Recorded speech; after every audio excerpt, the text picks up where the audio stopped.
right, Katie, who do we have for this match? All right, this is the first match of our quarterfinals, and it is going to be a highly anticipated match.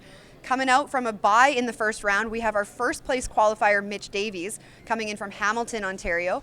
He is looking to go up against his buddy, our 12th place qualifier, who is Greg DeGrazia. So Greg beat out Brad, in the first round, and is looking to capitalize on coming out of the quarterfinals strong.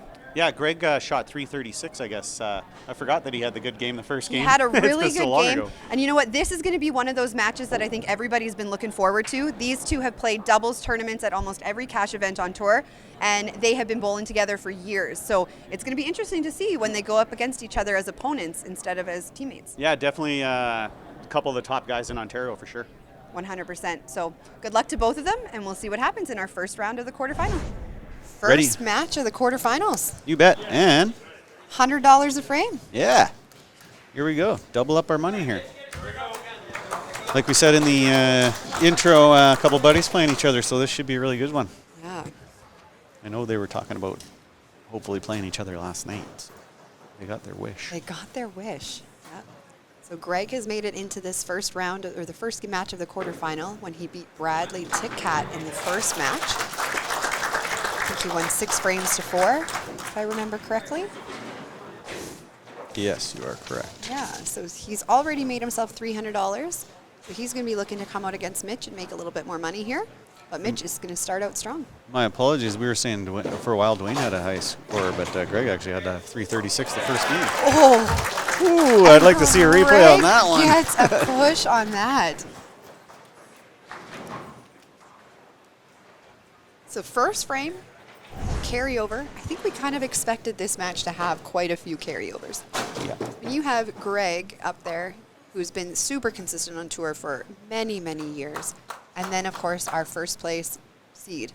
Yeah, so Greg won this event 2 years ago, and Mitch was the runner-up last year. Mitch was the runner-up. And Mitch is coming off a fantastic season as well. He just won a gold medal at Masters Nationals with his team. Yep, the Ontario men's team. Last year, he was Masters singles gold medal. Yep, so he's on a heater. And Canadian Open mixed team gold medal. He's been on a fantastic string the last couple years. Good spare for Greg, so Mitch can take the early lead with the strike here. That's right. Mitch had a great accomplishment this season. He won both sides, so he finished first and second in the Regina class. It's a double knockout tournament, so he wasn't beat by anybody. Yeah. That's a rare feat that's happened a handful of times. It is, yes, a rare feat. He was unreal that weekend, and that's not the only weekend he was great, because he had 2 other top 10 finishes this year on the tour. So yeah. A 3rd place finish at TPC here at Sherwood Bowl, and an 8th place finish at Autumn Open to start the season off. So he had a great season on tour. Makes sense that he's our #1 seed and player of the year. Player of the year. The player of the year is calculated by the total amount of points you get. That's right. Our championship is you take your best 3 out of 5 tournaments. That's right. So with that corner spare, we have a very early 2-frame carryover. Frame 3 is going to be worth $300 and 3 points for the early lead. Are we going to have like a long one here? This one could be. It could be a long string with these two. Both of them can get on rolls. Both of them are great pinners to be able to spare their sticks. A little bit of a step off the lane for Mitch, just to regroup. Something didn't quite feel right in his pre-shot.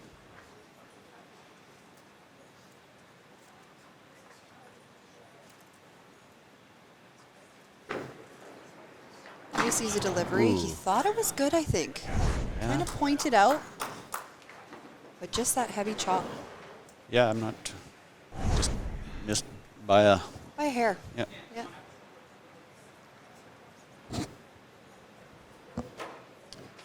Gotta keep the black marks going.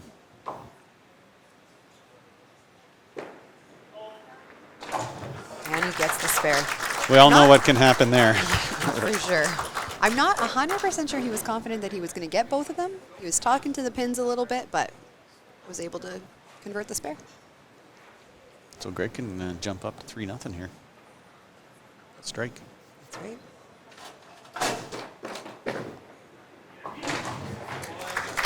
There you go. There it is. So Greg is up to a 3-0 lead against our first place seed.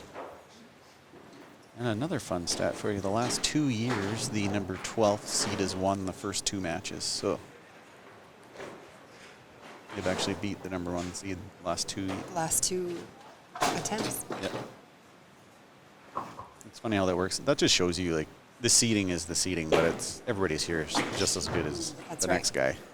So head pin here for Greg. Not a terrible place to put it because you've already gotten that carryover where it really counted. This frame's only worth 1. So even if you have to let Mitch have this one and Yep. then move on for the rest of the game. Going back to that 12th place seed beating the first place seed the last 2 years, if that were to happen again, it would also add to the stat of the person who wins the first frame winning the match. Yeah, exactly. Which would be 5 matches in a row Yeah. at the 2023. It must be just like a psychological thing. Maybe you feel confident coming into it because you've thrown that first one. We get it out of the way and Yeah. you just have a little, like, you relax a little bit more maybe. 100%. All right. I mean, it can't be completely coincidence. Exactly. So Greg did not get the 15. So this is a pretty simple frame for Mitch, pretty routine, especially at this level. He should be able to take frame 4. Yeah.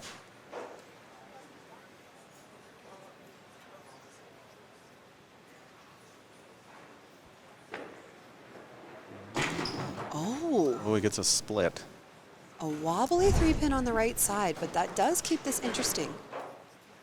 Yeah, because if he carries the 3-pin now, then you'll have to clean the stick to tie the frame instead of win. 100%.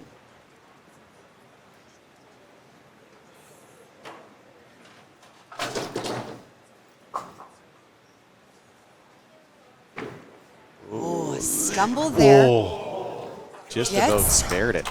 Gets the side, almost gets the spare. With a stumble, could have been a foul, but stayed behind the line. And now all he has to do is pick this 2-pin to win the frame. Yep.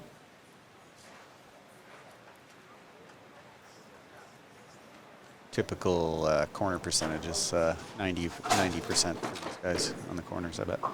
And he gets it. He just took a big sigh of relief there. Gives a little smile and chuckle to Greg, who's giggling back. Like we said in the pregame, these two have come to a ton of tour events together, usually rooming together, playing doubles and trios events together, Baker's teams.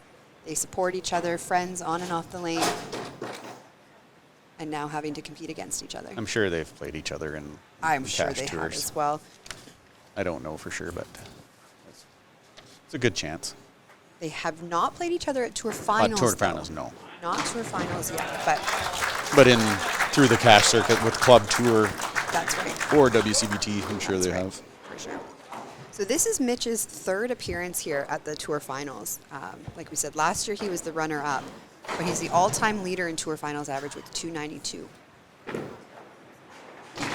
Oh, Oh, I just roasted. Woo. Good shot by Greg, and Mitch takes the frame there. Wow, that was a good shot. Got a little luck there. That's right.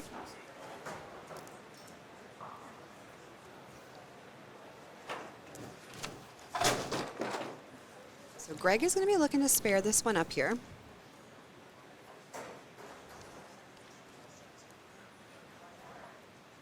Hoping to at least get that carryover or potentially win the frame. Well, that one's done. Greg, Mitch won the frame there. Oh, Yeah. oh yeah, we're right behind. There we go. So Mitch now has 2 frames in a row that he has won, and we are within 1 at the halfway mark. Yep.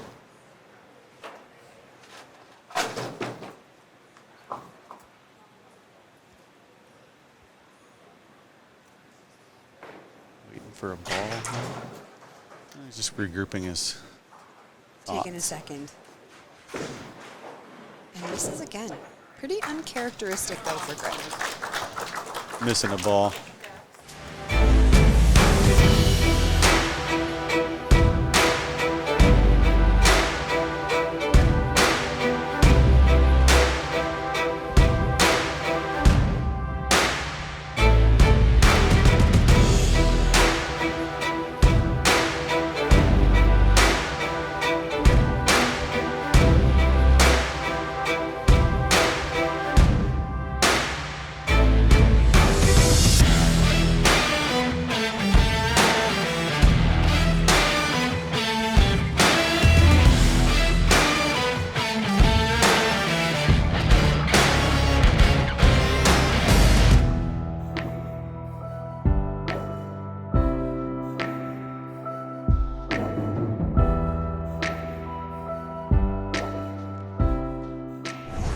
even though both of his soft rolls that he throws are the same ball, obviously favoring one for that first shot over the other. A little bit of routine for himself. Yep.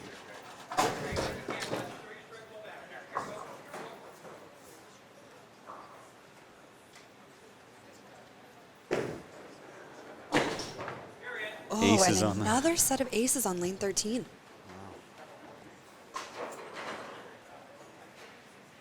He's going to need every stick here to hopefully keep himself alive in frame 6. Yeah, we could be 6 frames in. We could be 3-3 here if he it just gets a mark. Yeah.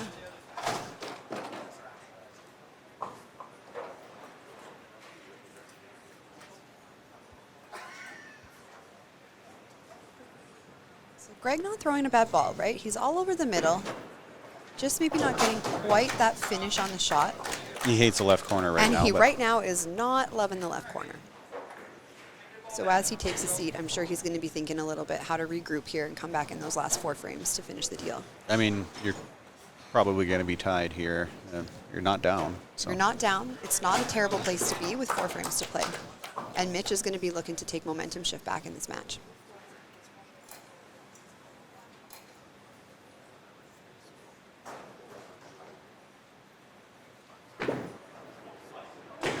Oh, and he punches a head pin, so he's going to need to get all those sticks as well. It's like cleaning up that is so important. As Mitch Davies loves to say, pinners are winners.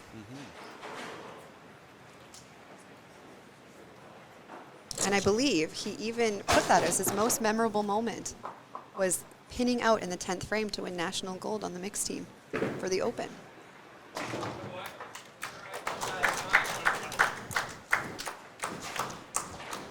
Gets the first side. Both of them to win, and Add $100 to his total. actually, yeah, 13. He's got to be 13 there. I was thinking 11, but he got the one. Yeah, he got the one side. Uh-oh.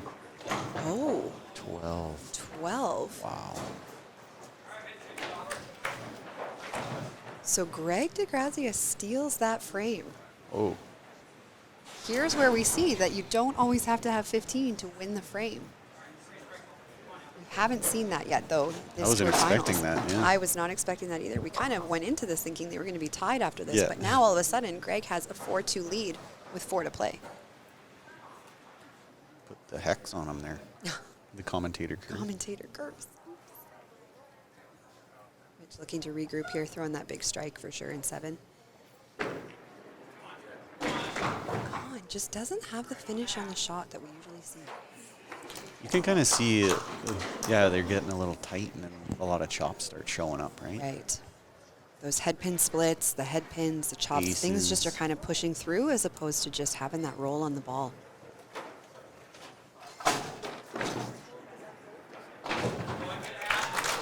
And I'm sure for these two, it's not necessarily nerves coming out because both of them have been in these high pressure situations so many times. I think just maybe not nerves, but just that adrenaline of wanting it, wanting to go deep. Wanting to have bragging rights over your buddy. Wanting to have that bragging rights over your buddy. I know that's what I love to play for. And Greg's a huge just shot like, from hey, Greg. I just got a gift. Yeah. So Greg now has a 5-frame advantage, or 5 frames to 2. Worst that can happen here for Greg is that they tie in points, and then it comes down to pinfall, which is still extremely close. Yeah, it's pretty much even. So Mitch is going to want to win out these next 3 frames, and then it's going to come down to see what happens in pinfall. Great shot by Greg. That looked more like in control. Both those frames, 7 and 8, it just seemed so smooth and just executed perfectly. No pressing, just kind of, you can tell he took a breath after that set of aces and just came back going, okay, I got to throw the ball I know how to throw. And Mitch is going to be looking to do the same thing after a few frames. Mitch has to throw a strike here. Stay in the match. To stay in the match, yeah.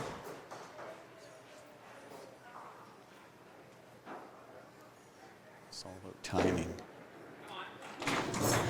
Throws a great shot in frame 8. Here we go. Now we have that carryover coming in, so frame 9 is worth 2 points and $200. Greg will just need one more frame here. Mitch is going to try to prevent him from getting that one frame. That's right.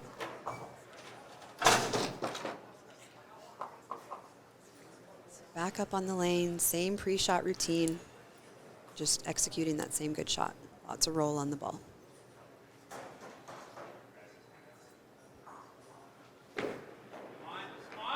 Oh, and a chop off again.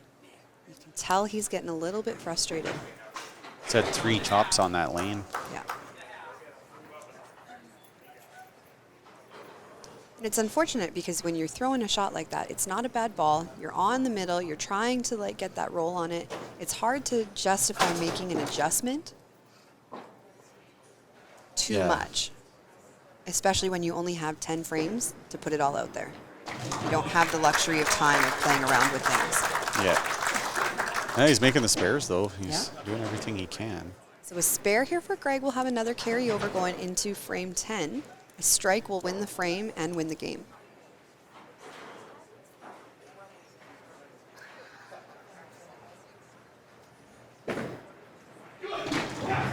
Oh, and a little bit of excitement coming out of Greg, our 12th place seed, who just took down first seed. Again, for the 3rd year in a row. Yeah, you don't see Greg. You don't see him get. It's all about using it when you need to, right? Controlling that adrenaline, controlling when those moments come out so that you can still execute on the lane. Me and Mitch were talking about that last night, actually. Yeah. And then you let down now that you've won the match. Yeah. So Greg with a head pin in 10 doesn't really matter, no matter what Mitch does here. Greg has already won 7 frames, winning himself at least $700, potentially 8, depending on how the 10th frame goes for Mitch. Taking the carryovers. Yeah. And that puts Greg's total of cash winnings in this tournament up to 4,900 so far. Wow. With the potential to put it up to 5,000. 240 for Greg. Mitch could beat him in score too, and could have another one where it's all about the frames. It's all about the frames. Mitch knew it instantly that was a bomb out of his hand, but just comes a little bit too late. So he will take frame 10 and earn himself another $100, putting his total up over 4,000 for his all-time winnings at this tournament, but not enough to win him the match today. And just like that, our first seed is out. Wow. 3 straight years the first seed has been knocked out. And for the 5th match in a row at the 2023 Tour Championships, person who wins frame 1 won the match. Yep. 5 straight games. 5 straight games. Great match between these two. Mitch with the 245 to Greg's 240 as well. So it's all about timing with the strikes. That's right. All right, here we are with the winner of quarterfinal number 1, Greg DeGrazia. Beat your friend Mitch Davies in that one. Bit of a battle, probably not the way score points wise there for the two of you wanted that to go, but at the end of the day, somebody's got to win. That's right. And you came victorious. So just tell us how you're thinking. Thankful to make it through that difficult match. Playing with friends never easy, but hopefully I can go all the way. Yeah. Obviously the match starts off. Both of you strike. Okay, we're going to see some fireworks, and then a couple of spares, and then you were able to get the strike in 3. So that was a 3-frame carryover, quickly out to a 3-0 lead. Mm-hmm. He does bounce back, wins a couple more in 4 or 5, but then all of a sudden you've started to get a little bit hot. Of course, the ace is actually in 6, and that's a match you won as well. You had aces, you picked 1. That's got a little bit of a gift there when you're thinking. Yeah, I think that might have been the turning point in the match. We could have been 3-3. He needs to get 5, gets 2, and win that frame, and then run a few strikes, and that was the difference maker there. Yeah, unfortunately he wasn't able to clean up all the wood on the head pin, and then you obviously just went with a bunch of strikes and kind of had it done and over with. So your first one to advance into the semifinal. Congratulations, you're still alive for another name on that trophy. Perfect. Yeah, good job, Greg. Thanks. Greg DeGrazia, everybody. All right, that concludes our first match of the quarterfinals. We had Mitch Davies, our number 1 seed, against Greg DeGrazia, our number 12 seed.